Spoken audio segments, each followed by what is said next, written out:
Person, home of borders, language, culture, and here he is, Michael Savage. It is me. I'm back. I'm live. I'm here. I know you'd breathe this like, oh, thank God he's on the radio today. Well, I'm on the radio today. I don't know whether it's God who put me back here, but I'm back here. And you're listening to the Savage Nation, of course. And the phone number to the show is 855-400-SAVAGE, 855-400-7282. The number one issue for me is how to gauge whether or not Obama is really out to destroy America on purpose, or is it just that he actually believes that by flooding America with immigrants, by defanging or deballing the military, well, I go down the list, but I'm giving you the rough sketch now. All the things we know that this man is doing, has done, and will do to this country. Are they through intentions that are good, or are they intentions to weaken or destroy us? This is a question I constantly ask myself. There are about 30 to 40 million people in this country who are convinced that he is a Muslim who is out to destroy America for the reasons of his religion. I don't have to verify that. Just go online and see what the actual real people of the world are saying and thinking. It is why Donald Trump's message originally resonated with America. He said he would ban all Muslims from coming to America until we can figure this thing out. He said he would build a wall with Mexico. Now, I don't know, number one, if he still believes it or if he's even saying it anymore. I'm trying to get him on the show, and I'll ask him point blank. My suspicion is no. My suspicion is not. My suspicion is no. But let's put that aside. So the American people are very leery of the Muslims pouring into America. Is it because second part of the question? It's a long question. First question is Obama out to destroy America on purpose? Or is he changing America because in his own liberal mind he thinks he's doing the right thing for America and the world? That's number one. But tied into that is the American people. Do the American people not want Muslims because they're A, racist, or because they know that Muslims never integrate into a society in which they go? They always consider themselves different, and they look down upon everyone else around them. What is the truth? Now, I have a very special burden on me as an immigrant son. I'm unlike anyone else in major talk radio. Yes, I own that. They don't. I'm proud to say I am an immigrant son. They are not. Nobody else in radio sees the world through the eyes that I see it. Nobody. I have a unique perspective. My father emigrated here when he was 13 years old from Russia.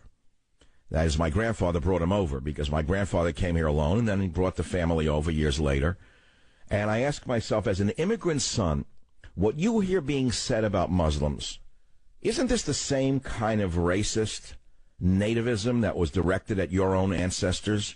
Now, I've asked myself that question repeatedly for 5, 6, 7, 8, 9, 10 years. And I have to tell you resoundingly the answer is no.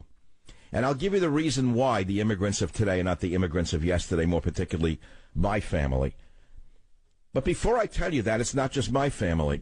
It's every immigrant family in this country knows there's a big difference between when their grandparents or great-grandparents came here and this wave of malcontent haters of America. We all know there's a big difference. And we know that Obama is particularly selecting the malcontents and the haters. We all know that.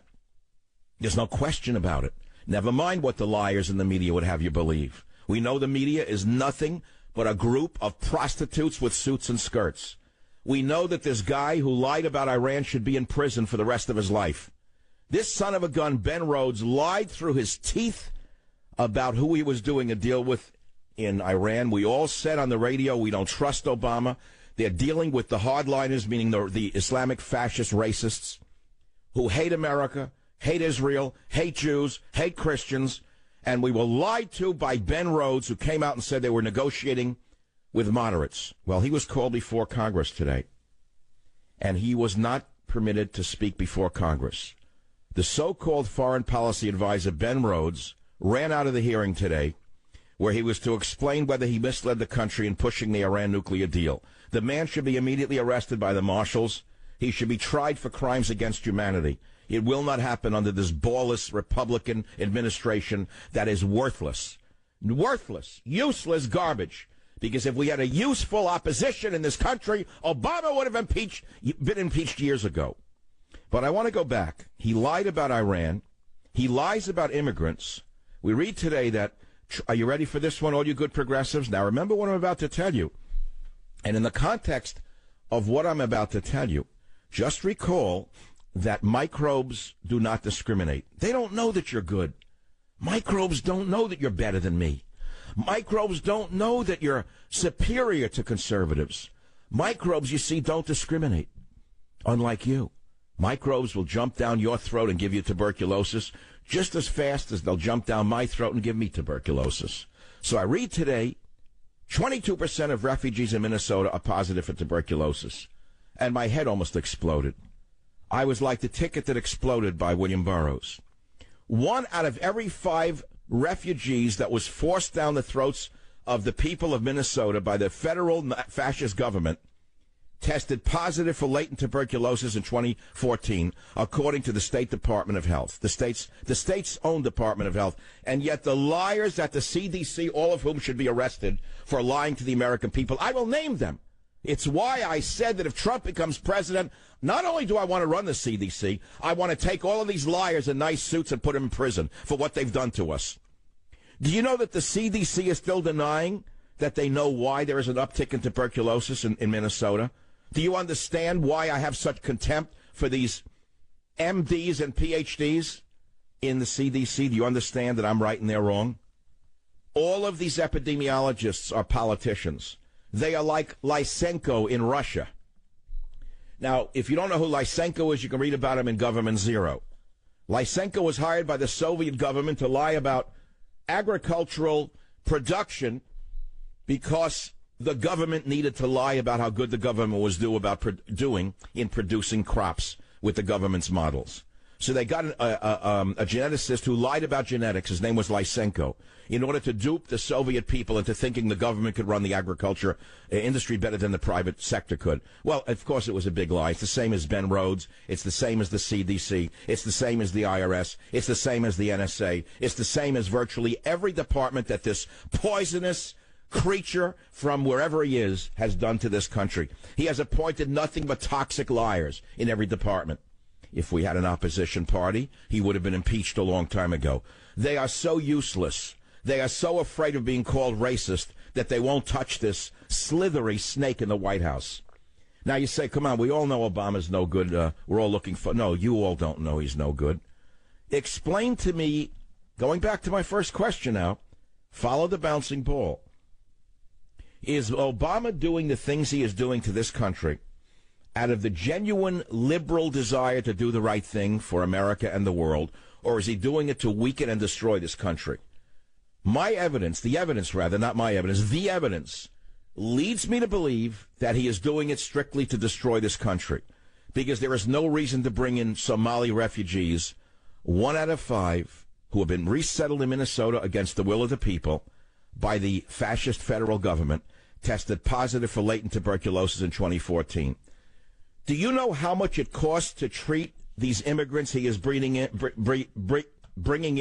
who are now breeding individuals who, some of whom will join terrorist groups or commit crimes against the American people? Do you know what the cost of treating an active TB case that is susceptible or responsive to drugs is? I have the numbers. Do you know what the cost is if it is non-responsive? Do you know what it costs to treat a multi-drug resistant patient? Your hair will stand up. So why is he sucking us dry? This is question number 1 on the Savage Nation. Here is question 2. It's about the communist Bernie Sanders, the evil street communist from New York, the spitter, the street spitter. He is Bernie Madoff. He is Bernie Madoff in the political world. Bernie Sanders and Bernie Madoff are one and the same. Madoff sold false securities for which there were no consequences until he got caught. He had a Ponzi scheme. Bernie Sanders sells social programs that are unsupportable, just like Bernie Madoff. But since he can get away with lying as a candidate, of course the have-nots like him. Now, who is this? Who is Bernie Sanders and who is his wife? Who is that wife of his? Did you read the story about Jane Sanders? Burlington College closes due to crushing weight of debt acquired by Jane Sanders. An entire college announced yesterday that it will close on May 27th after it found itself unable to recover from the crushing weight of the debt incurred on the Jane O'Meara Sanders, the college's former president and wife of Bernie Sanders. Now, that's just the beginning of the story. There is an addition to the story, which is that she is under investigation for having lied in order to secure loans to expand the debt while she was president. Did you know any of that?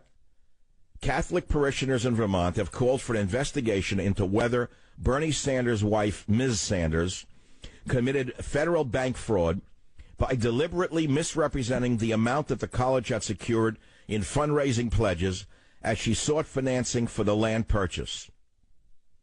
As Ms. Bernie Sanders pursued financing for the land acquisition, Ms. Bernie Sanders repeatedly said that Burlington College had received more than $2 million in fundraising commitments and pledges.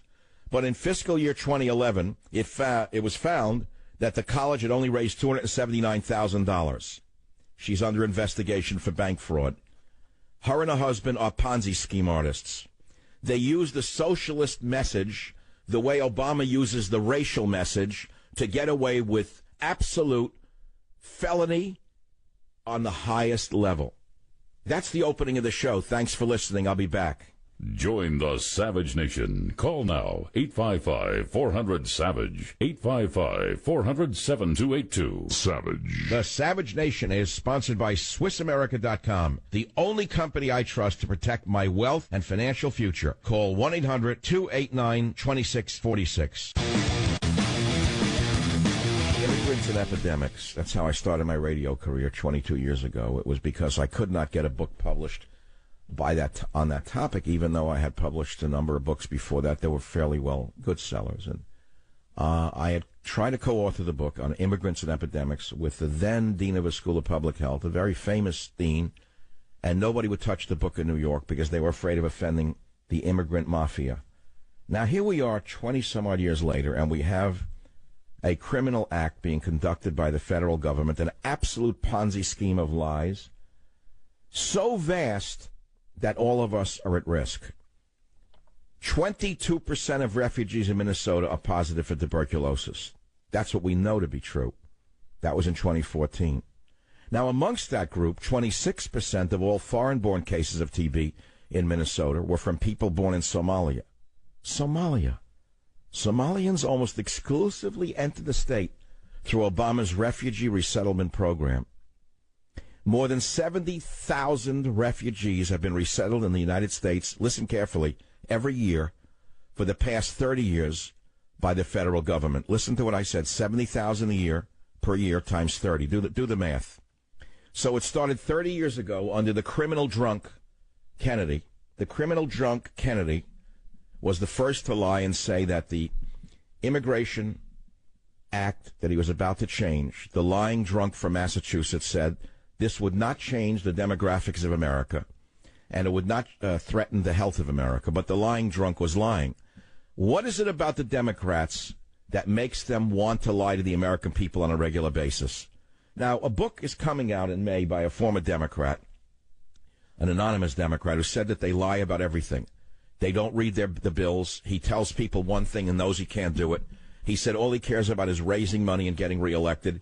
He said we're all the same from the top to the bottom. We don't do anything. He said we're all liars, and we're doing it at the risk for America. So now we wake up, and we see that they're flooding America with refugees, many of whom are diseased. And by the way, TB is a very serious illness. It was almost eradicated in America, and the lying thieves at the CDC are still trying to determine the reason for the uptick. They should all be fired and tried on criminal charges of lying to the American people. But nevertheless, let's go into the actual studies here. What else are the wonderful immigrants bringing to America? It's not just TB being brought in by these resettled refugees, Mr. Obama. Measles, whooping cough, diphtheria, and other diseases that were on their way to total eradication are also coming in across the borders of the United States.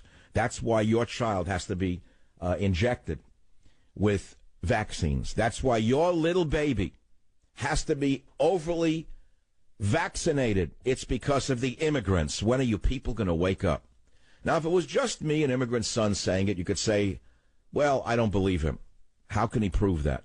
Well, I just gave you the data. But again, the data doesn't matter to people who don't care. They have an agenda. So who's responsible? You are. You're responsible. The Catholic government, meaning the Catholic Church, is responsible. The Catholic Church is flooding America with refugees because of greed, greed, greed. The Pope is running a Ponzi scheme. The Pope is no different than Bernie Madoff. Every day that liar in the Vatican says that we should open our borders. The liar in the Vatican says that it's good for the world to open your borders. Look at what's going on in Europe. Has he opened the borders of the Vatican to the immigrants from Syria? Has he brought the diseased immigrants from Somalia in behind the walls of the Vatican? That liar? No, he hasn't. Who is this liar in the Vatican? Now, many of you are offended by this because you're good Catholics. But you should be more offended by the liar, the imposter as Pope, than you should be offended by the words you're hearing on this radio show. Because what I am telling you is for the sake of your own survival and the survival of your nation and the survival of your children and your children's children. What the Pope is telling you is to the demise of your nation. But he's not the issue. The issue is this country. How does it go on? How can we permit this monster in the White House to continue to flood us with illegal immigrants, number one, many of whom are diseased, number two? And here he was laughing the other day at a Nordic heritage dinner, saying something you'll never believe. Robert, play it now. We all know that our Nordic friends share a pride in their common Viking heritage. But I think we can all admit that the Vikings let's knock it off. We don't have time. It's not the one I asked for, Robert. The one I need is the one about the Nordics should run America. That's the one I really said we needed, but we'll do that a little later. We'll get around to that. Let's go back to the callers, because you're going to be next up on the Savage Nation. Immigrants and epidemics. Tuberculosis, 22% of all of the immigrants that are coming in, 22% of refugees in Minnesota are positive for tuberculosis. Why are the people of Minnesota so liberal and so welcoming? How did the descendants of the Vikings become such morons, is the question. I'll be back in a minute to answer these questions and others. Join the Savage Nation. Call now, 855-400-SAVAGE, 855-400-7282. Savage.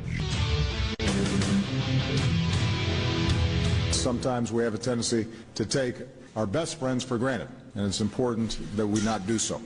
They have been extraordinarily important for us in shaping and maintaining an international order that is rule-based, that is fair, that is just. So I really do believe that the world would be more secure and more prosperous if we just had more partners like our Nordic countries. There have been times where I've said, why don't we just put all these small countries in charge for a while, and they could clean things up. Let's just put these small countries in charge for a while, and they could clean things up. You know, when you challenge liberals on where socialism has worked, they always bring up the Nordic countries. Of course, there's a big difference between the Nordic countries and America. The percentage of immigrants in America vastly exceeds that of those in the Nordic countries. That's number one. Number two, the Nordic countries are still relatively financially sound because they don't have a criminal gangster running the country printing money when there's no foundation for the money. They were awash in oil, North Slope oil for a long time, North Sea oil, excuse me. And, of course, they became a great welfare state as a result. Their tax rates are out of the world in, I think they're 75 or 80%. And they've killed all incentive to produce anything in those countries. And the people have reverted to alcoholism, drugs, and rampant sexuality. So I don't hold the Nordic countries up as an example for anything. There is a growing nationalism in Sweden, for example. It may be too little too late. The only salvation for Sweden would be the immediate arrest of the entire liberal government and the seizure of the power centers before it's too late. Same in Germany. I was in San Francisco the other day waiting for a ferry, just a public ferry, during which I talked to people once in a while, strangers. And there was a couple that obviously they were foreigners, just the way they looked. They had two of the most beautiful little children I had seen in a long time. And one was in a stroller. That was the little boy. I guess the other was the little girl. And they had beautiful, beautiful complexions, and they were beautiful people. And I said to the parents, what beautiful children. I said, where are you from? They said, Germany. So I just said quietly, I said, what do you think of their future in Germany? They looked at me kind of like, where am I coming? They don't know who I am. What do you think of the future for your children? Will they have I said, do you think your children will have a future in their own country, is what I said. Well, they were nice liberal parents, brainwashed by the German government the way your children are being brainwashed here in America with drugs and, of course, liberalism from spoon-feeding it to them. And they said, well, we certainly hope so. Notice they said, we hope so. I said, well, what do you think about Merkel and what she's doing with all the Syrians, bringing them into your country? How can your children have a future in their own country with this flood of immigrants coming in? Well, they looked at me sheepishly and they said, well, we have to do something for the poor Syrians. I said, at the expense of your own children? I mean, remember, I'm a stranger and I didn't do it with anger. I was just having a conversation. They said, well, it's slowing down now. I said, why, have they cut benefits back? He said, well, yes, they're not as welcome as they were before. Well, that was the extent of that conversation. How is it that a former communist like Angela Merkel, a lifetime sleeper cell inside Germany, she's a sleeper, remember what I said, just as Obama was a sleeper, she was a sleeper inside Germany, and she was then activated. And when she was activated, the sleeper cell called Merkel, she started to flood Germany with Syrian Muslims, Africans, none of whom are adapting to that country in any way. They're not going to become Germans. They're living on welfare. They're not working. The majority of them don't work. They never will work. They're on the welfare. They're on the dole. They're bringing crime. They're bringing rape. It's all known. Everyone knows this. There's a resurgent movement of nationalism in Germany that just might save the nation. But who is inhibiting them? All the groups funded by the war criminal George Soros. Now, I'm going to go into him in a minute. This is a man who should have been arrested by Interpol a long time ago. It came out the other day that George Soros has deep ties to very questionable groups, including gun runners, etc. And the whole liberal front that he puts on with the money that he has gotten by manipulating currencies is just to keep the left off his back. Just as I told you here in America. It's the same in San Francisco. It's how the sisters who run this city, the cousins, shall I say, who run this city, the cousins who run San Francisco get away with the thievery that they engage in on a regular basis. What they do is they buy off the radicals in the gay community, the lesbian community, the transgender community, the immigrant communities. They buy them off by giving them everything and more that they could ever dream of, so they don't ask one question about what they're doing in terms of their own dealings. This is the game that they play. So what do those of us who see what's going on do? Well, we'd say if we had a U.S. attorney here like Mr. Barra in New York, this wouldn't be happening, but we don't. We have a patsy U.S. attorney appointed by the president who was recommended by none other than one of the sorority girls who is running the Bay Area, that is Barbara Boxer. She recommended this U.S. attorney. Can you believe this? And that's why there have been almost no arrests for corruption in the San Francisco area, while conversely on the East Coast, some of the biggest names in politics have fallen. And unless there are more arrests for corruption at the highest levels, we are going to see more and more abuses of the system. Now, I guess many of you are overloaded right now. It's the middle of May. You don't want to hear anymore. You know things are bad, and you're praying things change for the better after the election. My friends, I wouldn't hold out for any big changes after the election. We got to take care of this right now. KSFO, Susan, line 4, go ahead. What's your point? The point is, if people only knew the amount of tuberculosis that was in the jails, you would be floored. I mean, it's a huge deception what's going on to the American people. Now, I understand you are a nurse, is that correct? Yes. And when you say TB is rampant amongst prisoners, you mean immigrants from which countries now? Latin America. You don't mean Latin, you mean Central America. You mean what? Mexico, El Salvador, Guatemala, etc., Honduras, Central America. In Central America, tuberculosis is endemic. You know that, correct? Yes, yes. Okay. Yes. So now by letting them flood over the border, by bringing them in by the trainload, including the little bambinos, you're bringing in a large percentage of infection, tuberculosis with them, as well as other diseases, including measles. So why does a sane government do this? You tell me. That's absolutely, yeah. I mean, but it's off the chart. It's being covered up. All right, thank you. I know it's being covered up. Now, we have a caller from New York on line 7 who denies it. Savita on WABC. Go ahead, make your point on the Savage Nation. Savage, I am from India, an immigrant and a physician. And do not agree with some of your points. Measles will spread wherever there are people exposed to each other. Immigrants have nothing to do with measles. No, whoa. You just made a big leap in faith. Measles happens to be endemic in certain nations on the earth. Is that not correct, Doctor? Yes, but may I finish my point? No, you may not. You may continue in a moment because you made a misstatement that was meant to mislead people. Is there a link between measles, the measles outbreak, and illegal immigration? I'm saying yes, and you're saying no.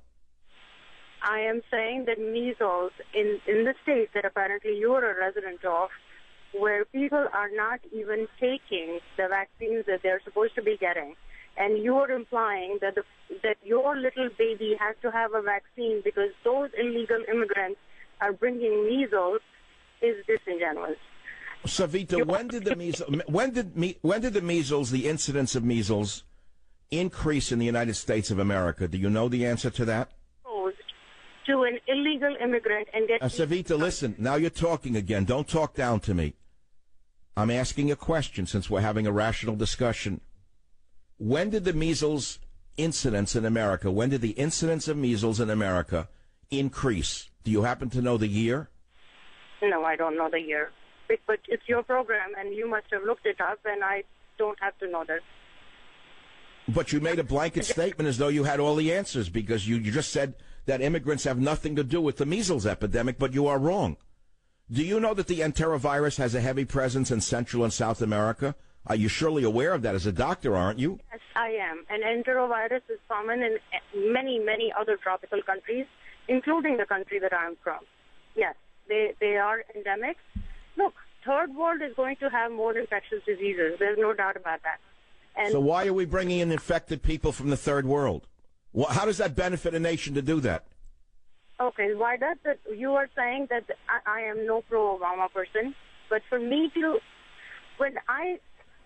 going from one point to another to the third and somehow getting them all together and calling Obama the corrupt person. Well, but now you're changing the subject. I caught you in a mistake, and now you're going back to Obama.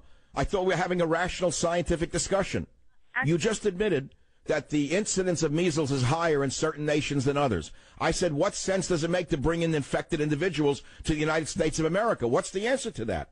Okay, you are saying that you said just now that Somalia, we have been getting 70,000 odd people every year for the last 30 years.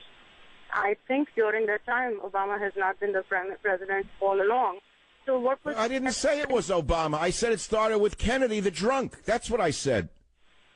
Calling people names does not... He was a drunk. He was a well-known drunk. But What's wrong with calling a drunk a drunk? He lied to the American people. Long before you were in this country, we had a man named Edward Kennedy who was a liar and a drunk. And when he passed the Immigration Reform Act of 1965, he said that the immigrants that we will bring in will not affect America negatively, and we will not change the demographics of the country, and they will be perfectly fine, and they will become assimilated. He lied about it. Why shouldn't I be outraged? Why shouldn't I point fingers at him? May I say something? Don't play the game like you're in a hospital ward playing the game with me. You've been saying an awful lot, and everything you said made no sense so far. I am being polite. I'm not yelling. I'm saying, may I say something? All right, so many people kill you with politeness. I get it. And many people who are angry are very good people, but they're not polite. And many people who are polite are very evil people. I've met them all my life. The polite ones are the ones who put a knife in your back. Oh, so I am wrong at being polite?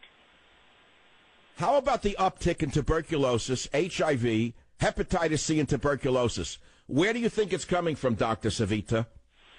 Okay. Where it's coming from is in the U.S. There are pockets, inner cities. There are places that people do not have access to health care, and they live in close quarters. HIV epidemic... No. You're distorting reality. It is being imported from the third world. And the only way to reduce the incidence is to slam the doors shut and to start deporting infected individuals back to the hellholes they came from. One point, if I may... Oh, stop it. Please, stop it. You're begging the question over and over again as though I'm a bad guy and you're a good girl. Please, make your last point. Do me a favor. you have a louder voice, and it's your show, granted. I should... No, why don't you go get a radio show, Savita, where you can spread your lies? Why don't you do a nice, polite radio show on NPR? They'll listen to you, and you'll tell us that measles was endemic in America, that tuberculosis was endemic in America, and the immigrants had nothing to do with it. That's a total falsehood. Play the tape again. Tuberculosis was virtually eradicated in America until approximately the end of the Vietnam War, when we were flooded with Indo-Chinese who came here infected with tuberculosis. Are you aware of that? Tuberculosis was endemic in China, but calling people names... Again, you're going back to the wrong point. We are having a scientific discussion. You didn't hear a word I just said because you don't want to hear a word I say. Tuberculosis was virtually eradicated in the United States of America until the end of the Vietnam War, and then something happened. And that is the boat people were led into America, mainly Vietnamese and Cambodians, the Indo-Chinese, many of whom were infected with tuberculosis. Are you aware of that? When should the border have been sealed? Because apparently... Well, now you're changing the subject because you can't answer a single question. I can see how you got your way in the medical world. But you're not going to get your way with me, because I'm not one of these polite dunces that you've worked over your whole life in the medical world. Now, goodbye, and have a nice day, and I'll be right back. Join the Savage Nation. Call now, 855-400-SAVAGE, 855-400-7282. Savage. Hey, our Savage Nation is sponsored by SwissAmerica.com, the only company I trust for wealth insurance, gold and silver. Call 800-BUICOIN. Hare Krishna, Hare Krishna, Krishna Krishna, Hare Hare, Hare Rama. To be a great supporter of immigrants from India, and I have been for over 20 years. If you've listened to this show, I've said over and over again, not all immigrants are equal, and how is it that immigrants come in from India and within a few months some of them are winning spelling bees? And I said we need more immigrants like that. But things have changed rapidly in the last few years under Obama. And we're talking today about the astonishing fact of immigrants and epidemics, especially in Minnesota, where it's been found that 22% of the refugees, 1 out of every 5 refugees forced down the throats of the citizens of that great state by the illegitimate fascist federal government, tested positive for latent tuberculosis in 2014. That's not the only disease that is being brought in by immigrants. And the lying perjurers in the CDC are saying they don't know why there's an uptick. Now, of course, if I ever was in charge, which I won't be, I would bring before whatever the proper council is, if Donald Trump becomes president, I'd bring before this council the present heads of the CDC and the NIH who are lying, and I would try them for perjury, because there are consequences to perjury, as we saw with Bernie Madoff. Bernie Madoff was lying to his investors. He was building his fortune by robbing money from one to pay the other. Eventually, it all came crashing down, and he's in prison for the rest of his life.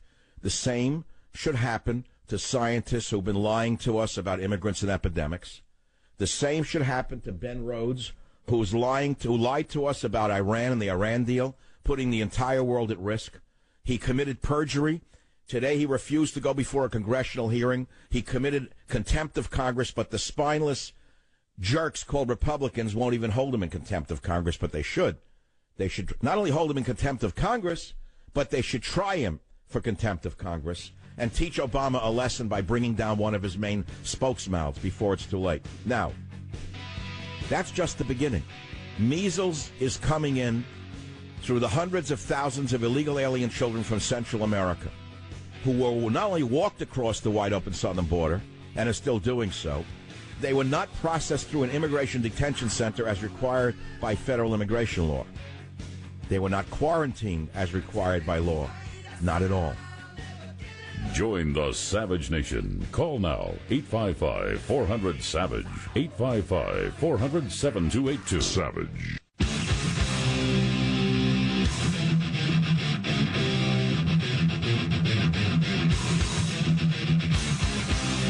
Warning. The Savage Nation contains adult language, adult content, psychological nudity. Listener discretion is advised.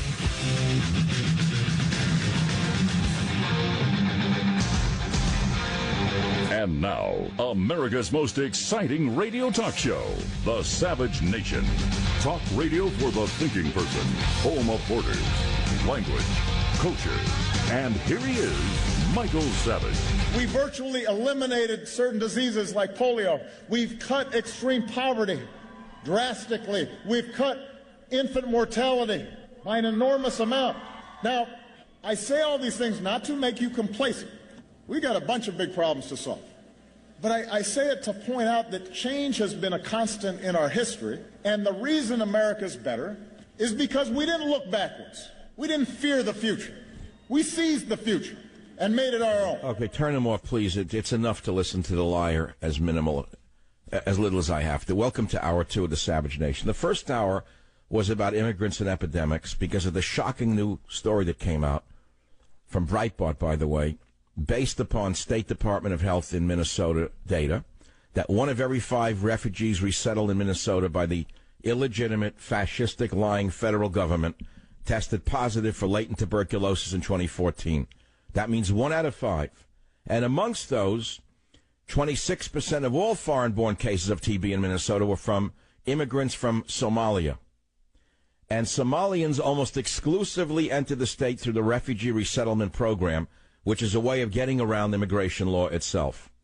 We are then looking at other diseases brought in by immigrants over the years. Popular radio talk show host Michael Savage, who you are listening to, who holds a doctorate in nutritional ethnomedicine, one of which the major within that is epidemiology, said this. I'm quoting myself now in an early article. The socialist government, media, academia, medical apparatchiks have looked the other way or changed the origin of numerous illnesses which were once eradicated in our once first world nation. Since the massive influx of illegal alien children from Central America who are not being medically screened, the United States has had outbreaks of numerous illnesses that were once eradicated, such as, take notes, doctors, dangerous strains of influenza, tuberculosis, measles, mumps, rubella, smallpox, leprosy, and even malaria. And yet these outbreaks have been covered up by the criminal Obama administration appointees at the CDC, all of whom are committing perjury and should be tried for perjury. Every day the Obama administration continues to violate federal immigration quarantine laws. Infectious diseases will continue to infect the general population, and children who are required to go to grammar schools, along with the illegal alien children from Central America. If you would like some examples, all of you who have your minds made up on this fine May day, numerous epidemics sweep Central America. And there is an aggressive mosquito that transmits the deadly enterovirus EVD68 and yellow fever, and some infectious diseases are transmitted by insects, including the new spread of dengue fever, which was once eliminated in America. But EVD68 was responsible for at least 14 deaths in the U.S. It also brought around the first cases of paralysis that we had seen in decades. I can read you the list about illegal aliens bringing in many infectious diseases into the United States, like measles, EVD68, dengue, flu, etc. I did. But the children themselves who are coming in are transporting mosquitoes that are carrying very dangerous infectious diseases in their clothing, Catholic Charities. The Obama administration continues to flout quarantine laws in order to facilitate the massive illegal entry of illegal aliens through the southern border of the United States. This has created a public health hazard for your child enrolled in grammar schools and for the general public in communities throughout the United States. So the liar-in-chief gets up there at his college speech and talks about the elimination of diseases like polio while ignoring completely the diseases that have been that are resurgent in the country as a result of his criminal immigration policies. That was hour number 1. And I have to now bring it back to how I started the hour on the Savage Nation. I started it by saying, look, I'm an immigrant son. And many of the things that are being said about this wave of immigrants into America were said about my grandfather when he first came here. I recognize it. So I ask myself, is this just nativism and racism, or is there something different about this wave of immigrants from the time that my grandfather came here? And it's not just my grandfather. It could have been Italians. It could have been Irish. They were all spat upon by the general population when they got here. But there was a huge difference at that time. You know what the difference was? All of you socialists out there, we did not have a welfare state. Now, the famous inscription on the Statue of Liberty says, "Give me you're tired, you're poor, and you're hungry," right? And we say, wow, see that? Even in 1904, we were looking to help people from around the world. That's a lie. First of all, there was no welfare state. Zero welfare state at that time, none. There were no food stamps, no government cheese, no welfare at all. The people came here, either they worked or they died. But more importantly, if they showed up at our borders at Ellis Island and they showed any sign of infectious disease, they were either sent back to their country of origin or they were put in quarantine until they were cured of that disease. Moreover, any immigrant coming into America had to show that they had a sponsor who could support them, because the government certainly wasn't going to support them. We had a legitimate government then. Now we have an invasive government that may as well be a third world government that has taken over this country to flood us with third worlders, to make us less like America and more like the hellholes around the world. And that's how 30 to 40 million Americans see this issue. I'm not the only one. If I was the only one, I wouldn't be on the radio. I wouldn't have lasted a day. But I started my career 22 years ago fundamentally talking about immigrants and epidemics. And it's gone up and down, it's waned and it's waxed, but now it's reached a new crescendo.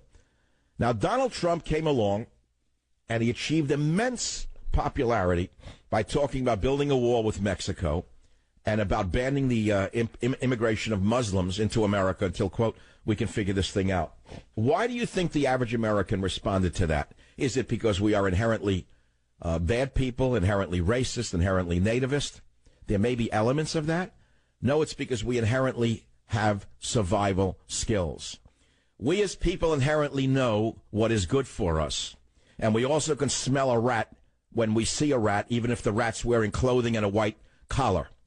And many of us understand the danger he is putting us in on a daily basis, which again brings us back to the primary question, for which I don't think we're going to find an answer, which is, does he do this out of an altruistic desire to be a man who is good for the world and for his own country, or is he doing it for more nefarious reasons, primarily because he hates America and wants to do things to weaken it?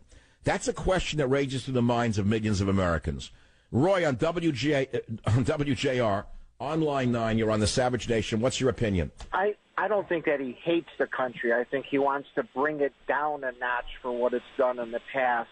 And he also feels that what he does, it'll serve the country strong enough to survive it. But at the same time, they're not affected by it. Their kids will never be in a bathroom with a transgender. Their kids will never be in a classroom with children with TB. They'll always drive an SUV. They don't want us to drive an SUV because it's all these things that these elitists do to better themselves, but to bring down the country to make it even with everyone else. That's what I think. All right, I'll take that for what it is. I could debate various elements of that statement, but there's no point. The general thematic of the statement speaks for itself. I want to go through some of the people who've been good enough to hold us this long. Alice on WABC in New York, what's your opinion, please? What is the topic? You're 100% correct. The tuberculosis that's coming in from legal and illegal immigrants now is TB, antibiotic resistant. I myself contracted it.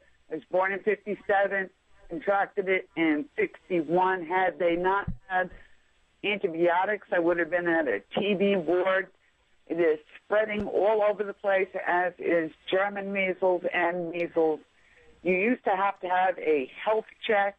I got it from Cuban boat people that came over. I know specifically who, but unfortunately now they're. Wait, Alice, hold on. What year did you get this disease? What year did you get it? 1962, 61. How did you get? Wait. How did you get it in 1962 from Syrian immigrants? Not Syrian, Cuban. Okay. How did you get it from Cuban immigrants? My sister was dating, she's 10 years older than me. She was dating a Cuban family, and his cousins were able to... hasta la reina Isabel Baladanson. What a happy people the Cubans are. Now, as you well know, they're flooding into America right now. Did you know that a new wave of Cubans are flooding into America. They're coming in under that stupid program put in place by Ronald Reagan and never rescinded, which is that any Cuban who winds on our shores is an instant citizen. Are you aware of that? Absolutely, and I read an article yesterday. It went from 44,000 to 150-odd thousand. So, in other words, a new Mariel boat invasion of Cuban criminals is now invading America right in front of our eyes, and the Congress, which is supposed to protect us, is doing nothing but feathering their own nests. Nothing new under the sun, is there? Well, there's always something new under the sun. Now, how much does it cost to treat an active TB case, since we're talking about disease right now? And by the way, all of you snide little progressives out there who are listening to this show, just remember my number one genius statement of the day. Microbes do not discriminate. They don't care that you may have a beard and drink a South American or Central American beer. They don't care that you smoke pot with the compadres. They don't care that you're down with the people. Microbes do not care what your politics are. They will infect the rich and the poor, the straight and the gay, the Hispanic and the Caucasian, the African American and the Asian. Microbes do not exist. They are, in that sense, very democratic. And so tuberculosis, which is now being brought in by immigrants, is a very expensive disease to treat indeed. The best way to treat it is to not let the diseased individuals in. The best way to treat it is to catch them before they even get here and to keep them out of the country. But since we have an upside-down, backwards administration, we're bringing them in by the tens of thousands. So how much does it cost to treat them in Minnesota? We have the answer for that question, and you're going to be shocked to find out what you're being forced to pay because of Obama's follies right here on the Savage Nation. Join the Savage Nation. Call now, 855-400-SAVAGE, 855-400-7282. Savage. Your Savage Nation is sponsored by SwissAmerica.com. It's the only company I trust for tangible assets, gold and silver. Call 800-BUI-COIN. Is Obama flooding America with illegal aliens, many of whom are diseased and or criminal, because he has a vendetta against the nation, or because he is an altruist who wants to do the best for the world in America?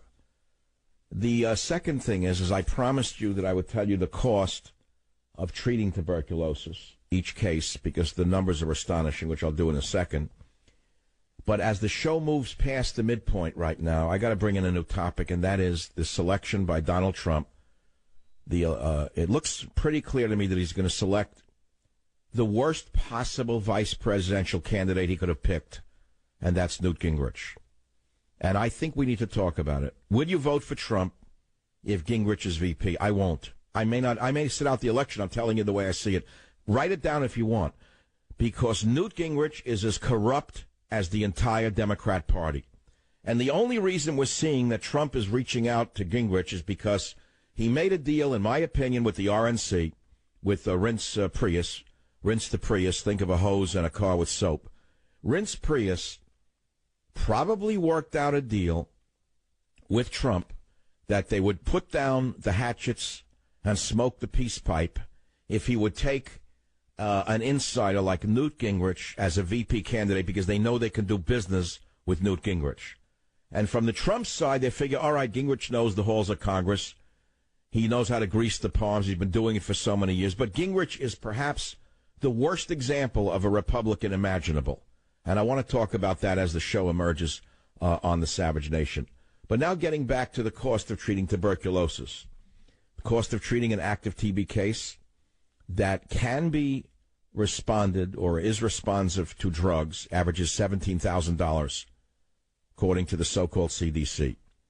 But what happens if you get a patient with drug-resistant TB, which could happen from taking antibiotics prescribed before TB was properly diagnosed?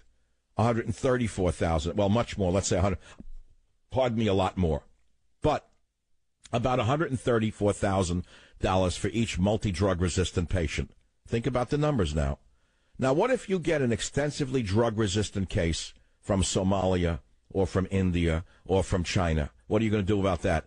It's going to cost you $430,000 for an extensively drug-resistant illegal alien infected with tuberculosis that is drug-resistant. My friends, this is the problem. TB was once almost eradicated in the United States of America. And then something happened. What happened was immigrants. There are other diseases that were once eradicated in this great first world nation. And then something happened. Oh, a lot of things happened. In Michigan, where the number of active TB cases rose from 105 in 2014 to 130 last year, the health department in Michigan is reaching out to Detroit's large Arab and Bangladeshi populations because they have a very high rate of tuberculosis. There are also Burmese immigrants in Michigan. They also have a high rate, or I should say a high incidence of tuberculosis. The words rate and incidence are different, incidentally, if I remember my basic epidemiology. That was a hard one to understand, rate and incidence. And so, my friends, only an insane nation brings in infected individuals to its own nation. At the risk of the healthy, they treat the sick. Instead of putting the healthy before the sick, they put the sick before the healthy. That is called a government that is upside down. So we go back to the primary question, why is he doing this? Nathan on WMAL in Washington, D.C. What's your opinion, Nathan? Why is Obama doing this to all Americans? Personally, I think he hates white people. And this is coming from a black guy. I'm a landlord in Washington, D.C. I've seen the attitudes of a lot of black men. They haven't had a lot of success in life. And, it just fits clearly. Have you ever read the book Revolt Against Civilization by Lothrop Stoddard? No, I haven't. It sounds like something I should be looking into, my friend. Well, but the thing is that by bringing in diseased immigrants, with TB in this case, the TB can infect blacks, whites, gays, straight, Asians, Hispanics. So it's not aimed specifically at whites, is it? It destroys the country. And, if there's collateral damage being blacks, Hispanics, well, so be it. The country. But Nathan, do you actually believe that he has such a vendetta against the country that he wants to destroy it? Well, listen to what his wife said. Listen to some of the things he said in his book. Amazing. Join the Savage Nation. Call now, 855-400-SAVAGE. Savage.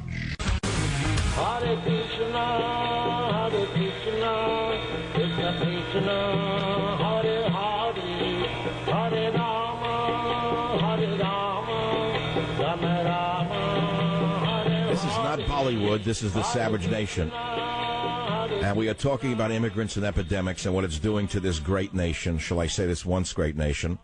The last caller from Washington, D.C. on WMAL radio identified himself as an African-American, I think he said landlord, and he said that Obama is doing this to America because he hates white people. And I said, but wait a minute. Microbes do not discriminate, I said. They attack all races, all sexual orientations, so how can you say it's because of white people? He said, well, it's predominantly a white nation, and he has a hatred for it. That's what he said. So I have to think about that. But, I asked the question at the beginning of the show. I posed the question. I didn't come up with a thunderous, clap from God about what I thought. Because as an immigrant son myself, I have to be very, very cautious in what I say. But I once researched this question of who makes billions off the illegal aliens, and I wrote an article on it, and I said I followed the money. I found out who's behind this immigration crisis. And I quoted an article that had appeared in the Gateway Pundit about the luxury hotels that were being rehabbed for the illegal alien children. And it said Obama to pay illegals, offer all-you-can-eat meals, free cable TV, lawyers, medical and dental on a 29-acre complex that ICE proudly showed off to the media at the time. It had been a renovated detention center for illegal alien families in Carson City, Texas. So I said yesterday, wait a minute. Where's the money coming from? Who are the contractors? I asked, who are the contractors who are making and are going to make billions of dollars off the illegal alien amnesty surge?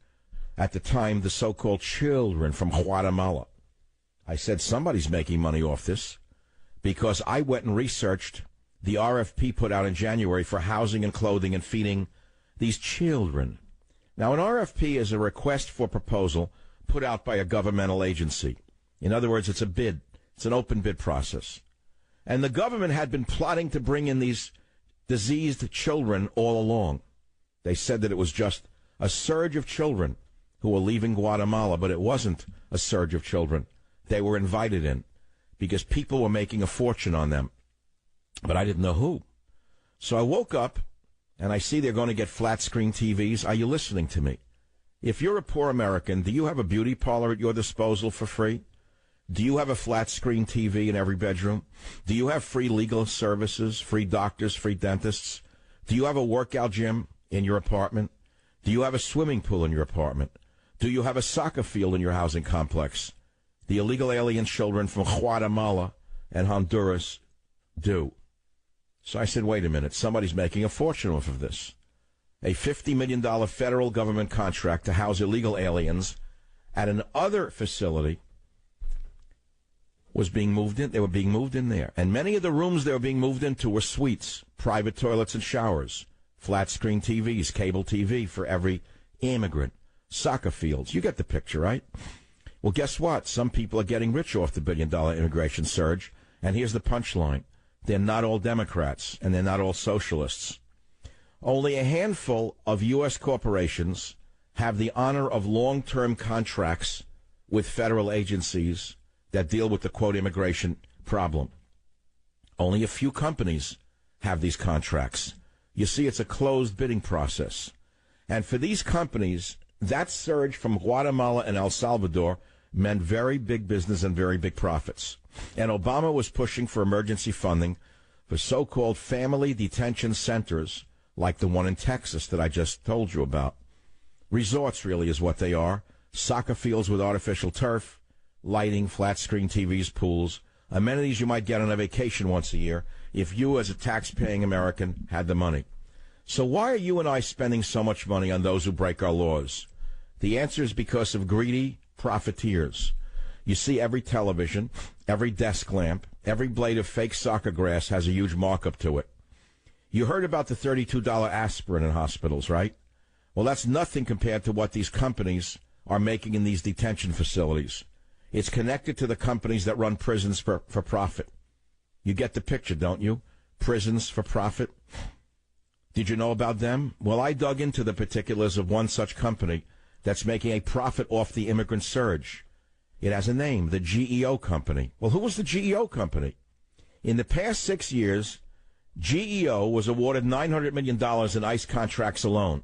$900 million, according to government data procured by Source US and delivered to you for free on the Savage Nation. Now, who is the parent company of GEO? Notice they have these acronyms that have no meaning, no connection to a real company. GEO Corporation. Who's the parent company of GEO Corporation? Wackenhut Corporation. Well, wait a minute. Who are they? Well, it turns out Wackenhut Corporation owns a lot of private prisons, and they funded the American Legislative Exchange Council, known as ALEC. Well, what's ALEC? What do you mean the American Legislative Exchange Council? Who are they? Well, what they are is a lobbying group.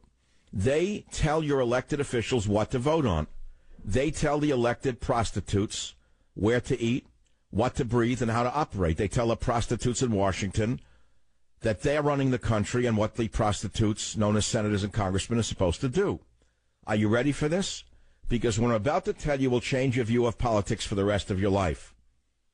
Who's on the American Legislative Exchange Council? Who's on ALEC behind all of these resorts for illegal aliens? Well, I, Michael Savage, published the names because you wanted to know the answers. The top shareholders include people you never heard of. It's an international organization. They own facilities in the UK, Australia, South Africa, and the U.S. The top shareholders are George Zoley, don't know him. John Bulfin, don't know him. Norman Carlson, don't know him. Thomas Wierdsma and Jorge Dominicus, I don't know who they are. But maybe some of these hedge funds are familiar to you. Because if you have money in any of these hedge funds, they have money in the GEO group that owns the holding facilities for the illegal alien children. Are you ready for the name of the hedge funds? BlackRock Fund Advisors, Credit Suisse, River Road Asset Management, LLC, Eagle Asset Management, Inc., Scopia Capital Management, LLC, Eagle Asset Management, Inc., Scopia Capital Management, oh, I said that one already, Carlson Capital, LP, BlackRock Institutional Trust Company, Hotchkiss and Wiley Capital Management, Vanguard Group, Inc. You say, well, there's nothing wrong, it's not illegal. Well, don't assume I'm saying there's anything illegal in what they're doing. I didn't say that. I'm just telling you follow the money. So let me go down the list. Maybe you have mutual funds and you like the few percent you're making every year or so. Well, they're profiting from the illegal alien surge. You maybe say you're a conservative. You're against illegal aliens. Well, here are the mutual funds that hold GEO stock at that time. And by the way, I think this is published in my book, Government Zero, if I'm not mistaken. Here are the mutual funds that hold GEO stock, or did so at that time. Vanguard Specialized REIT Index Fund, Fidelity Small Cap Discovery Fund, iShares S&P Small Cap ETF, Prudential Jennison Equity Income Fund, Eagle Series Trust Small Cap Growth Fund, iShares Russell 2000 ETF. These are big holders, by the way. Vanguard Small Cap Index Fund, Vanguard Total Stock Market Index Fund. Well, you get the picture, but I'm not finished yet. I've just gotten started. Who is on the board of directors of GEO Group that is making billions off the illegal aliens that are being given luxury resorts to reside in? And this may explain why the Republicans, along with the Democrats, have been lobbying for amnesty in one form or another. Well, they're not household names, my friends, but they do have names. Board of directors are George Zoley, chairman of the board, Richard Glanton, CEO, Norman Carlson, former director of the Federal Bureau of Prisons. Let me pause right there. The former director of the U.S. Federal Bureau of Prisons is on this private group called GEO. It gets even better. Also on the board was Ann Newman, former Undersecretary of the U.S. Air Force. See, you were told women in the military would be much kinder and gentler. Well, there she is. She left the Air Force and she's on the board of directors. She hasn't committed a crime, by the way. Let me emphasize that. It's done by everyone, and look how well they're doing indeed. They came to do good, and they're doing very well indeed.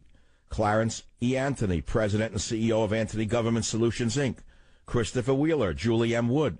Again, these are not household names, but wait until you hear the punchline because you haven't heard it yet. Who's getting rich off the billion-dollar immigrant surge?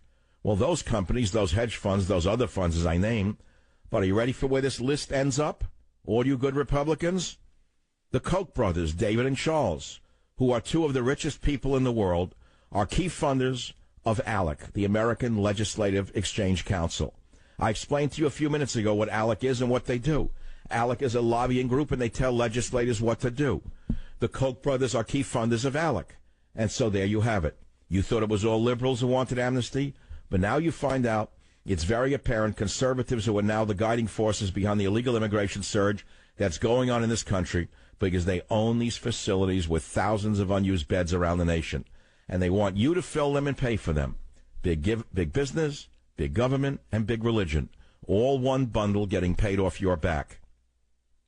Ladies and gentlemen, what you've just heard on the Savage Nation would be worthy of a Pulitzer Prize, but you won't hear it anywhere else until it's stolen from me. And I don't care because at this point in my career I become, well, whatever I have to become in order to get the message out. Don't give me credit for this. Just steal this idea. Run with it because I've just gotten started. My friends, you've just heard it. You just heard it for free on the Savage Nation. And you heard it first on August 1st in the year 2014. You heard it again today on the 17th of May, 2016.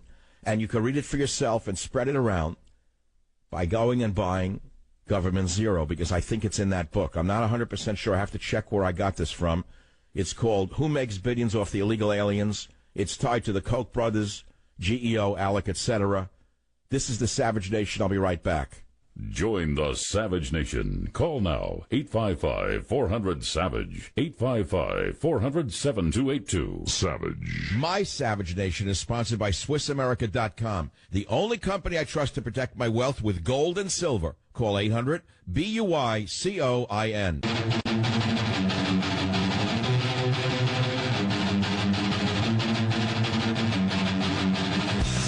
All right, what you just heard on this radio broadcast for apps at no cost to you was it is printed in Government Zero, pages 185 through 188. If you want the information, it's all there in the chapter Zero Immigration, and it's a subhead called Illegal Immigration for Profit. And as I said, in addition to promoting the anti-American progressive Islamist agenda, illegal immigration also makes billions for special interests, and I followed the money. And the money led back to both parties, right up to the top of the food chain on the Republican side. And as I said, and I want to repeat, it's all perfectly legal because they write the laws. See, You can't nail anyone for this because they write the laws. Now, what do you mean they write the laws? They're not Congress. Congress are the, I don't want to use the word that should be used, but the word prostitute comes to mind. In other words, when you buy somebody who has no ethics or morals, and they do whatever you want them to do for money, that is called prostitution, especially if they don't believe in what they're doing. So if you have a congressman putting out a book that's coming out in May or June or whatever, where he said we don't believe in anything that we do, we're in it only to get reelected, we don't even read the bills. He said we're nothing but a bunch of whores or prostitutes. This is from a sitting congressman. Do you understand now why the popularity of Sanders and Trump is so high? Because we're all hoping to God that somebody will come and knock some heads together and save the country from its own corruption. And I'm wondering, by the way, how can Trump do that if he is going to bring in an insider like Gingrich? I don't understand this. I mean, I do politically understand why he might bring in Gingrich, but Gingrich is a very, very, very bad choice, in my opinion, because Gingrich has, first of all, Gingrich is the past, not the future. Gingrich represents the system, not a change from the system. Now, I understand that Trump needs an operative within the system, someone who knows how the system works. But not only was Gingrich in power too long ago to really still be operational in that regard, but he also did a terrible thing during the last election, which was to destroy Romney completely. And I've said it over and over again, and I'd be a hypocrite to say I support Trump no matter who he picks, and I don't support the pick of Gingrich. I'm in a real pickle here because I think Gingrich is a very bad choice, because I think he's a very bad man. Gingrich used opposition research on Romney, which literally weakened Romney to the point where he was then defeated by the Obama team, who used all of the opposition research that Gingrich had dug up on Romney against Romney in the general election. I can't forgive Gingrich for that. I think he's a very bad man and a very bad choice. Would you vote for Trump even if he picked Gingrich? Probably yes, because what's the choice? See, that's the way they're calculating it, is that you've got nowhere to go. I know how they think. I know just how the big advisors think. They figure, you know what? We got him anyway. They hate Hillary. They're not going to go and vote for her because they don't like her, so they're going to vote for you no matter who you pick. So pick an insider like Gingrich so he can keep the wheels going that you say you're going to stop. But that's not what's going to happen. My opinion is if that we start to smell that the pick is an insider like Gingrich, many of you who thought that it was go Trump go are going to sit this election out. That's what I think is going to happen. I didn't say that's what I would do, nor did I say that's what you should do, but that's what I think is going to happen if this goes through. And I think you should think very carefully before accepting what his advisors told him to do. Okay? KLIF, Dallas. Candace, you've got the last word in this hour. 1 minute, fire away. Yes, sir. First of all, I feel like I did back in 2007 and 8. The crash of everything happened. Candace, I can't take this call. She should have been screened a little better. She thinks she's on a couch talking to her deceased relative. Folks, this is a national radio program. And although I sound as though I am your friend and you know me, I am not your friend and you do not know me. And when you get on the air, make believe you're talking to millions of people because you are. So get ready for radio. That's what a call screener should tell you. Okay? So when I come back in the next hour, we're going to take a lot of calls. We're going to talk about all these disclosures. We're going to give you the latest news, views, and reviews. We're also going to introduce the other stories I didn't get to. Burlington College closes due to crushing weight of debt acquired by Bernie Sanders' wife, Jane Sanders. I'll have the details. Here's another one. Ninth Circuit did something very, very unusual. The most liberal court in the land ruled on Monday that the right to bear arms includes the right to acquire arms, which is very, very important to you, because the vermin on the left tried to stop you from acquiring them by limiting the sale of ammunition and gun stores. So the U.S. Court of Appeals for the Ninth Circuit did the right thing for America. All this and more on the Savage Nation. Join the Savage Nation. Call now, 855-400-SAVAGE, 855-400-7282.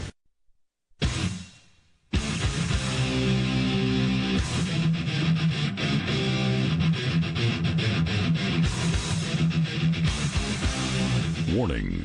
The Savage Nation contains adult language, adult content, psychological nudity. Listener discretion is advised.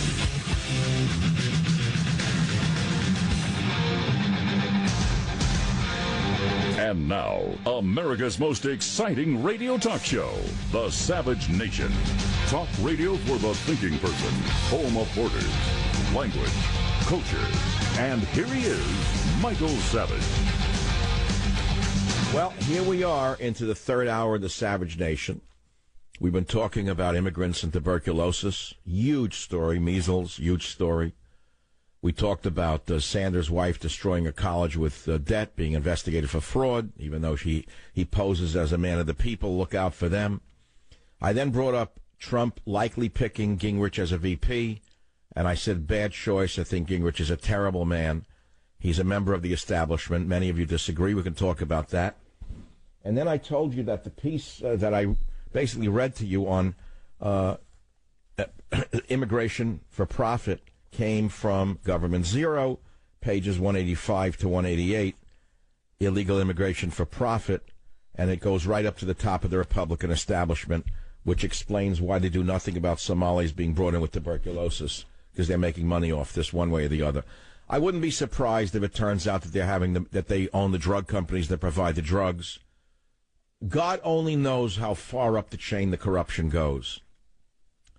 So in this hour, we have some great stations right now. KSFO in San Francisco, my home station, really. KLIF in Dallas, DRC in Hartford, Connecticut, KBET in Las Vegas, KKOH, the flamethrower out of Reno, SBA in Harrisburg and Lancaster, Pennsylvania, WBOB in Jacksonville, NTW in Richmond, Petersburg, Virginia, WGDJ Radio in Albany, New York, FTW in Mobile, Pensacola, VLK in Lexington, VNN in Huntsville. I have lots of other stations. All of you are invited to call. The phone number is 855-407-282. There's only one open line. I don't know if you'll get on. But these are the important topics of the day, and I think the best thing to do right now is to take some of the callers who have been holding for a while. Julie on KSFO, line 1. Go ahead, please. You're up on the Savage Nation. Hi, Dr. Savage. You know, this detention center story is a perfect example of why capitalism without moral values is really no better than communism. I don't argue with you. I'm not stuck to a system just because of its name. I mean, whatever you call it, if you have corrupt individuals running it, it's no good. Yeah, they're doing all the wrong things for this country because they're looking out for themselves. Right. When you put profit ahead of every other consideration, the results are often terrible. And that's why people who are diehard, I believe in the free market, that's the stupidest thing you could ever say. It's not like a one-size-fits-all, because there are people who have written the laws so that you can do virtually anything you want and get away with it. So you're 100% right, Julie. Let me send you Government Zero. We still have some hardcover copies. You're going to get one of the few. Maybe one day one of your descendants will say, Grandma Julie, where'd you get that book? And you say, well, I heard a radio show way back in, can you believe it? 2016. It was called The Savage Nation. And there was a guy on the radio named Michael Savage, and he wrote that great book. And I got one of them, and now it's worth 12 cents. Julie, stay on the line. It's the big third hour coming up on the program. WGOW in Tennessee. I hope it's Janine. Janine, line 2. What's on your mind, Janine? Michael, you inspire me every day, and yesterday I went and bought Teddy and Me, and I can't put it down, and it's just reaching into the depth of my soul, lifting my depression. I've put so many dogs down in my life. I've had so much tragedy, and this book is lifting me to a place that I haven't been in a long, long time. The beauty. I don't want to beg the question and encourage you to talk about it, but why does my book Teddy and Me lift you up? What in it is inspirational? Because it gives me hope about love and the basic kindness and just awesomeness between a dog and mankind. And believe me, a lot of people are complaining about me on Facebook saying, we're sick and tired of hearing about your dog already. Why are they so angry about that? Why do they find it so offensive? But it just lifted my heart to a place that my heart hasn't been to in a long time. And like I said, I've had a lot of tragedy and beauty in my life, and this book is just touching. Well, look, here's the thing. We all know that pets die before we do. That's the order of things. And why is it that nature designed it so that a dog, for example, dies before the owner? How do you tell a child when, let's say people have a new family and they usually get a kid a dog when she or kid's 4 or 5, they get a dog to grow up with, right? That's usually what happens. Then the kid has the dog till they go to college, and then the dog dies while they're in college, and they don't, or younger, God knows, younger, they get hit by a car. How do you explain to a child why a dog dies before the owner because they're heartbroken? They don't know the answer. So as I said, a very wise woman told me to tell the audience that the reason nature designed it that way was so that if we died before them, they'd be left without an owner. And then they would have no one to take care of them, so that nature designed it, or if you want to say God designed it, so that they go to whatever the world there may be before we do, rather. You see what I mean? In order to be protected. Thank you, Janine, for those kind words. There's a story that's very interesting I meant to get to, of a couple in Yellowstone National Park were driving around. As you know, there's herds of bison out there, buffalo. And they saw a little baby calf, a buffalo calf, shivering in the cold. So these do-gooders thought that the baby calf, the buffalo, was going to die from the cold. So the people who grew up on Disney movies and Adderall, where they think buffalo are not supposed to shiver, took the calf in the back of their SUV and drove it over to a ranger. The ranger said, no, you're not supposed to touch the animals. You got to leave them alone. So you know what's coming next. They then took the baby calf back to the herd, and the mother rejected the calf, and the baby had to be euthanized. Sometimes the best of intentions of liberals leads to very, very bad results. Then this metaphor of the calf that a do-gooder wanted to save from the cold is a metaphor about immigrants being brought into this country for the good of the immigrant and the good of the country. You can put the two pieces together yourself. And it connects up to the story I told years ago about my father with a chick and the egg. Someone's making a movie and they want to put that in the movie. The guy wrote me, he's doing a movie on it. Something, this part of it, I don't know. I said, I watched a baby chick pecking its way out of an egg when I was a little kid. I don't know how we came to do it. Who knows?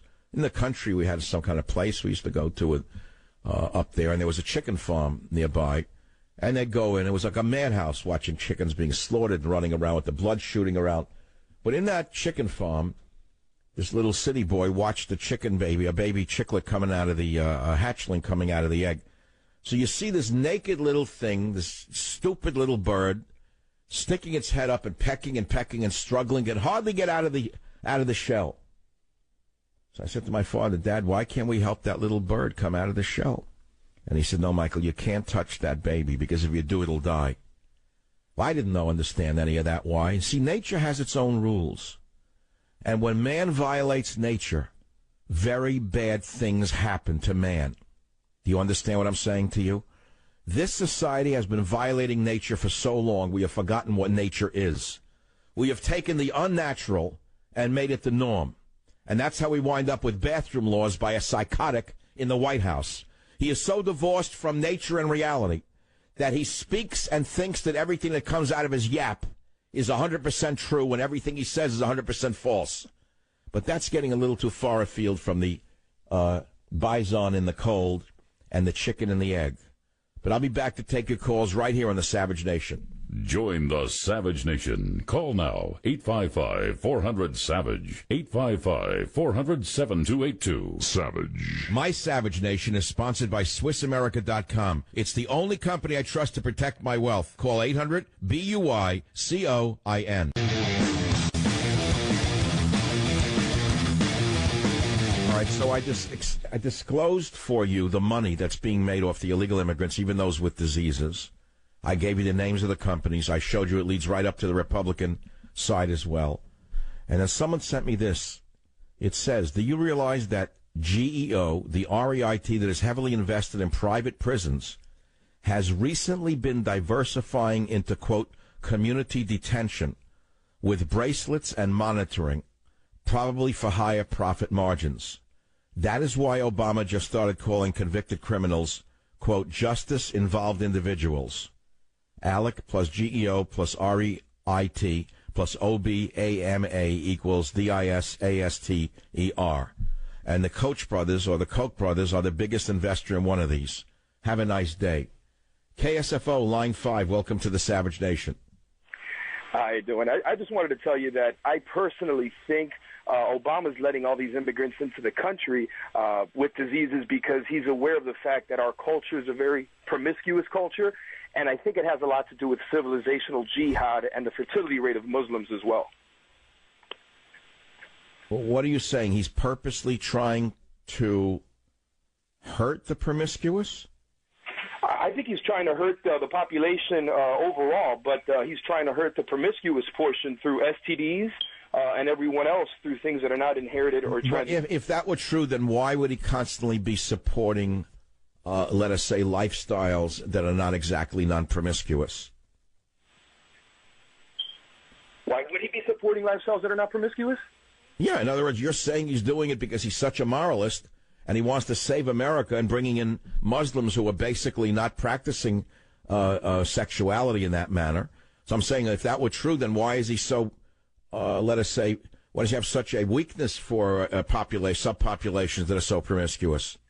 No, I don't think he's trying to save us at all or save immigrants. I think he's trying to hurt America. What I'm saying is he's bringing in immigrants, whether they're from an Arabic country or whether they're from South America or Central America, to have people who are promiscuous in our society, in the American society, be promiscuous with these immigrants. Some would be infected sexually, and some would be just be infected. So he's doing it purposely, like a mad scientist, to infect people? You know he would. But why? Well, I think he also, it has a lot to do with him bringing, what he's doing with bringing the Muslims over. They're not such a promiscuous culture. Well, I mean, the men at least, but I mean, the women. That is correct. That's right. They're the opposite of promiscuous. So what does that have to do with what we're saying? They would. I'm not. Look, you have to think these things through before calling. I think that you have an idea. I'm not being sarcastic. I'm not following it, though. And thank you for the calling. Now we're going to talk about Gingrich. I oppose Gingrich for many reasons. Some of you like Newt Gingrich. For example, who is the one who likes Gingrich here? Here we go. WDRC Radio, Bill, line 7. Go ahead, please.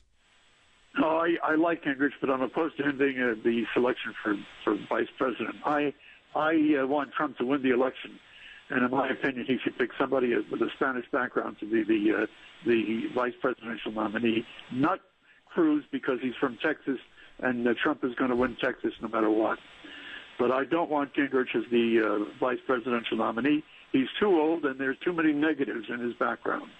I agree 100%. He absolutely brings nothing to the picture other than knowing how to work the halls of Congress, which is not going to excite the electorate at all. It's going to be the opposite. He's going to, if Trump picks Gingrich as his VP, which looks like is going to happen because the Republican Party wants it to happen in order to have someone that they know how to work with, it's going to be a very bad day for Donald Trump at the polls in the end because people are going to say, what's the point of voting for him? It's the same old story all over again. He needs somebody new. He needs somebody new, and he needs it badly. And I agree with you 100%. Now, here's another big story that's breaking out today. Logs reveal Google lobbyists have White House open door. That they have visited the White House more than any other group over the last number of years, more than anyone else. The Google executives have been in and out of the White House. So people are saying, why? Project examining White House visitor logs shows the Obama administration extended an open door to Google. Johanna Shelton, Google's director of public policy, in effect, the company's top saleswoman or lobbyist, visited the White House officials 128 times since Barry took office in 2009. Now, let's put that in perspective. Senior lobbyists for other companies in the telecommunications and cable industry like Comcast, Facebook, Amazon, Oracle, and Verizon have visited the White House combined 124 times in the same span. Now, this goes back only through October 15. So here are all these other companies, 124 visits. One company, 128 times. Why is that? Can anyone explain to me what Google is doing and why they want access to the president? Alphabet Inc., the parent company of Google, spent $16 million on lobbying in 2015. Now, that unto itself doesn't seem like a lot of money. But I want to ask you, as someone who wants transparency and accountability, Wouldn't you want to know what these meetings were about? Why does the government not disclose to us what Google was getting for their visits? Anyone listening to this show have an idea? Are you a watchdog out there who can tell us what Google is getting by going in and out of the White House, the revolving door? It's a very interesting question. Kerry on WMAL. Go ahead, please. You're on the Savage Nation. What's the topic? Well, first I want to agree with this statement that was made that our Congress is like a bunch of damn prostitutes. But not go into those statements. What is your main point? That our whole government is corrupt on both sides. All right, thanks for the call. That's not what it says on the board. We've heard that. It's a generic statement. It doesn't work. I thought you were calling about Gingrich. That's what it says on the board. All right, my friends, 855-407-282. Let's go to Paul on WABC Line 9. You're on the Savage Nation. What's on your mind? Thank you very much. You've made my day when you sent me that book, Government Zero, and I wanted to read to you page 157, which I think are the best lines in your book. You talk about zero culture, and in regards to that, you say, this is partly the result of Government Zero. When you have zero leadership, you can expect people to be led astray. But don't forget cause and effect. The government is largely a reflection of the people. The people elected it. The people decide what they want to ask it to do. Ultimately, it's the people who must take responsibility. The government. All right. I hear you. I appreciate it. Thank you for confessing that you are guilty on the Savage Nation. I appreciate your confessional. I can send you a wafer in the mail if you leave your email address. We will then look for your actual mailing address, and we'll send you a box of Savage wafers, which you can take at any time that you want when you are doing dispensation for yourself for having elected Barack Obama, and in fact for having elected, well, the wonderful characters we have called Congress. When I come back, and I want to go back, we read today that, are you ready for this one, all you good progressives? Now remember what I'm about to tell you, and in the context of what I'm about to tell you, just recall that microbes do not discriminate. They don't know that you're good. Microbes don't know that you're better than me. Microbes don't know that you're superior to conservatives. Microbes, you see, don't discriminate. Unlike you. Microbes will jump down your throat and give you tuberculosis just as fast as they'll jump down my throat and give me tuberculosis. Immigrants and epidemics. That's how I started my radio career 22 years ago. It was because I could not get a book published on that topic, even though I had published a number of books before that. They were fairly well good sellers. And I had tried to co-author the book on immigrants and epidemics with the then dean of a school of public health, a very famous dean, and nobody would touch the book in New York because they were afraid of offending the immigrant mafia. Now, here we are 20-some-odd years later, and we have a criminal act being conducted by the federal government, an absolute Ponzi scheme of lies, so vast that all of us are at risk. 22% of refugees in Minnesota are positive for tuberculosis. That's what we know to be true. That was in 2014. Now, amongst that group, 26% of all foreign-born cases of TB in Minnesota were from people born in Somalia. Somalia. Somalians almost exclusively enter the state through Obama's refugee resettlement program. More than 70,000 refugees have been resettled in the United States, listen carefully, every year for the past 30 years by the federal government. Listen to what I said, 70,000 a year per year times 30. Do the math. So it started 30 years ago under the criminal drunk Kennedy. The criminal drunk Kennedy was the first to lie and say that the Immigration Act that he was about to change, the lying drunk from Massachusetts said this would not change the demographics of America, and it would not threaten the health of America, but the lying drunk was lying. What is it about the Democrats that makes them want to lie to the American people on a regular basis? Now, a book is coming out in May by a former Democrat, an anonymous Democrat, who said that they lie about everything. They don't read the bills. He tells people one thing and knows he can't do it. He said all he cares about is raising money and getting reelected. He said we're all the same from the top to the bottom. We don't do anything. He said we're all liars, and we're doing it at the risk for America. So now we wake up, and we see that they're flooding America with refugees, many of whom are diseased, And by the way, TB is a very serious illness. It was almost eradicated in America. And the lying thieves at the CDC are still trying to determine the reason for the uptick. They should all be fired and tried on criminal charges of lying to the American people. But nevertheless, let's go into the actual studies here. What else are the wonderful immigrants bringing to America? It's not just TB being brought in by these resettled refugees, Mr. Obama.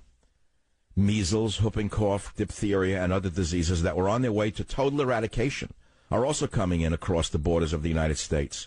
That's why your child has to be injected with vaccines. That's why your little baby has to be overly vaccinated. It's because of the immigrants. When are you people going to wake up? Now, if it was just me, an immigrant son, saying it, you could say, well, I don't believe him. How can he prove that? Well, I just gave you the data. But again, the data doesn't matter to people who don't care. They have an agenda. So who's responsible? You are. You're responsible. The Catholic Church is responsible. The Catholic Church is flooding America with refugees because of greed, greed, greed. The Pope is running a Ponzi scheme. The Pope is no different than Bernie Madoff. Every day that liar in the Vatican says that we should open our borders. The liar in the Vatican says that it's good for the world to open your borders. Look at what's going on in Europe. Has he opened the borders of the Vatican to the immigrants from Syria? Has he brought the diseased immigrants from Somalia in behind the walls of the Vatican? That liar? No, he hasn't. Who is this liar in the Vatican? Now, many of you are offended by this because you're good Catholics. But you should be more offended by the liar, the imposter as Pope, than you should be offended by the words you're hearing on this radio show. Because what I am telling you is for the sake of your own survival and the survival of your nation and the survival of your children and your children's children. What the Pope is telling you is to the demise of your nation. But he's not the issue. The issue is this country. How does it go on? So I read today, 22% of refugees in Minnesota are positive for tuberculosis. And my head almost exploded. I was like the ticket that exploded by William Burroughs. 1 out of every 5 refugees that was forced down the throats of the people of Minnesota by the federal fascist government tested positive for latent tuberculosis in 2014, according to the State Department of Health, the state's own Department of Health. And yet the liars at the CDC, all of whom should be arrested for lying to the American people, I will name them. It's why I said that if Trump becomes president, not only do I want to run the CDC, I want to take all of these liars in nice suits and put them in prison for what they've done to us. Do you know that the CDC is still denying that they know why there is an uptick in tuberculosis in Minnesota? Do you understand why I have such contempt for these MDs and PhDs in the CDC? Do you understand that I'm right and they're wrong? All of these epidemiologists are politicians. They are like Lysenko in Russia. Now, if you don't know who Lysenko is, you can read about him in Government Zero. Lysenko was hired by the Soviet government to lie about agricultural production because the government needed to lie about how good the government was doing in producing crops with the government's models. So they got a geneticist who lied about genetics. His name was Lysenko, in order to dupe the Soviet people into thinking the government could run the agriculture industry better than the private sector could. Well, of course, it was a big lie. It's the same as Ben Rhodes. It's the same as the CDC. It's the same as the IRS. It's the same as the NSA. It's the same as virtually every department that this poisonous creature from wherever he is has done to this country. He has appointed nothing but toxic liars in every department. If we had an opposition party, he would have been impeached a long time ago. They are so useless. They are so afraid of being called racist that they touch this slithery snake in the White House. Now you say, come on, we all know Obama's no good. We're all looking for... No, you all don't know he's no good. Explain to me, going back to my first question now, follow the bouncing ball. Is Obama doing the things he is doing to this country out of the genuine liberal desire to do the right thing for America and the world, or is he doing it to weaken and destroy this country? The evidence leads me to believe that he is doing it strictly to destroy this country, because there is no reason to bring in Somali refugees, 1 out of 5, who have been resettled in Minnesota against the will of the people by the fascist federal government, test positive for latent tuberculosis in 2014. Do you know how much it costs to treat these immigrants he is bringing in, who are now breeding individuals who, some of whom will join terrorist groups or commit crimes against the American people? Do you know what the cost of treating an active TB case that is susceptible or responsive to drugs is? I have the numbers. Do you know what the cost is if it is non-responsive? Do you know what it costs to treat a multi-drug resistant patient? Your hair will stand up. So why is he sucking us dry? This is question number 1 on the Savage Nation. Here is question 2. It's about the communist Bernie Sanders, the evil street communist from New York, the spitter, the street spitter. He is Bernie Madoff. He is Bernie Madoff in the political world. Bernie Sanders and Bernie Madoff are one and the same. Madoff sold false securities for which there were no consequences until he got caught. He had a Ponzi scheme. Bernie Sanders sells social programs that are unsupportable, just like Bernie Madoff. But since he can get away with lying as a candidate, of course the have-nots like him. Now, who was Bernie Sanders and who was his wife? Who was that wife of his? Did you read the story about Jane Sanders? Burlington College closes due to crushing weight of debt acquired by Jane Sanders. An entire college announced yesterday that it will close on May 27th after it found itself unable to recover from the crushing weight of the debt incurred under Jane O'Meara Sanders, the college's former president and wife of Bernie Sanders. Now, that's just the beginning of the story. There is an addition to the story, which is that she is under investigation for having lied in order to secure loans to expand the debt while she was president. Did you know any of that?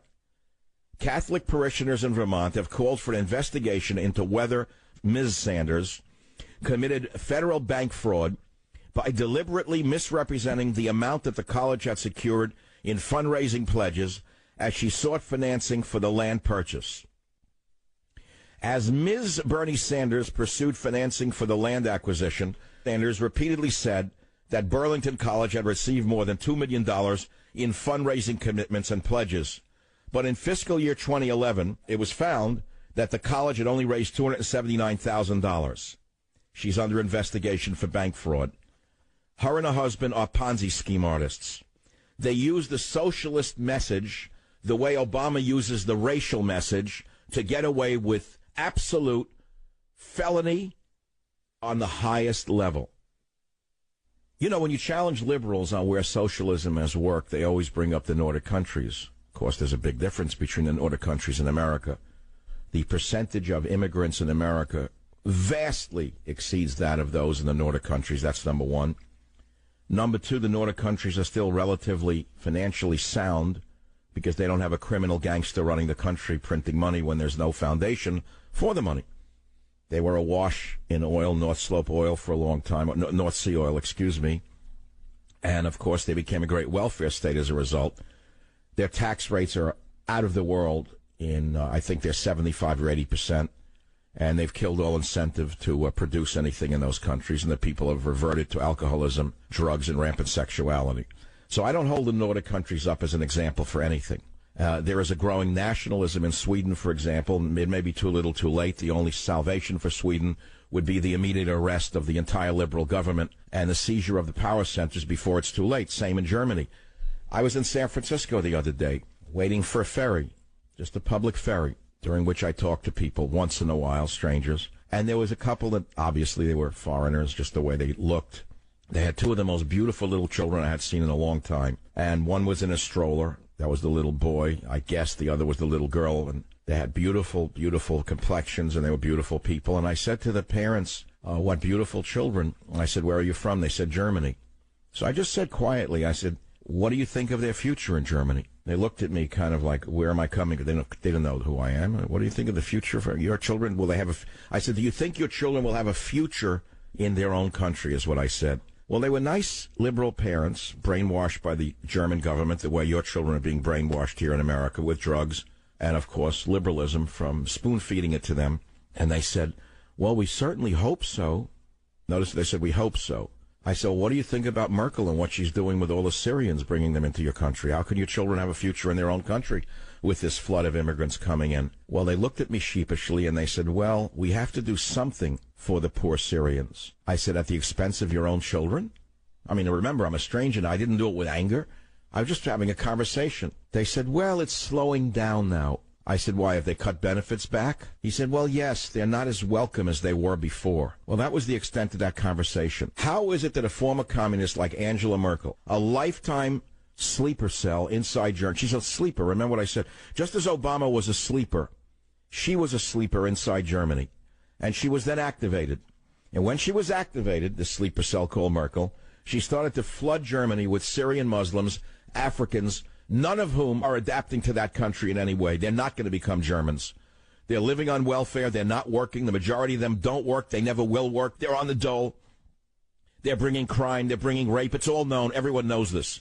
There's a resurgent movement of nationalism in Germany that just might save the nation. But who is inhibiting them? All the groups funded by the war criminal George Soros. This is a man who should have been arrested by Interpol a long time ago. It came out the other day that George Soros has deep ties to very questionable groups, including gun runners, etc. And the whole liberal front that he puts on with the money that he has gotten by manipulating currencies is just to keep the left off his back. I'll be right back. Join the Savage Nation. Call now, 855-400-SAVAGE, 855-400-7282. Savage. The Savage Nation is sponsored by Swiss America, the only company I trust with my financial future. Call 800-289-2646 or SwissAmerica.com. So I was talking about a lot of things today. One of them was that Obama is a sleeper who was activated somewhere along the line to show his contempt for America and his love for Islam. There's no other way to put it. Merkel is a long-time sleeper cell. And I will prove to you definitively that the Pope is a sleeper cell. Do you know what this Pope said in a new release? The sleeper Pope from the Vatican said that Islam and Christianity share the idea of conquest. I couldn't make this up to make my point. Pope Francis says Islam and Christianity both share the idea of conquest, but he will not make the link between radical Islamic extremism in Europe and Islam itself. That he protects them from. Did you hear this? He says, I don't think that there is a fear of Islam today, he said, but a fear of ISIS and its war of conquest, which is partly drawn from Islam. And then he makes the leap and says, well, the idea of conquest is inherent in the soul of Islam, but it's also possible to interpret the objective in Matthew's Gospel, where Jesus sends his disciples to all nations in terms of the same idea of conquest. Do you have any idea what a lie this is? Jesus taught to conquer through love. Jesus taught, turn the other cheek. Nowhere does it say turn the other cheek in the Quran or in Islam. This man is a sleeper as sure as I'm sitting here. He is aiding and abetting worldwide terrorism by putting the Christians around the world to sleep. And that is why he was selected to be the first non-European pope in 1,400 years. This is a shock when you realize what is happening. Obama, the Pope, Merkel, de Blasio, it's all part and parcel of the same scheme. And we're all praying to God that if Trump wins, this scheme will come to a halt. But I'm not so sure anymore.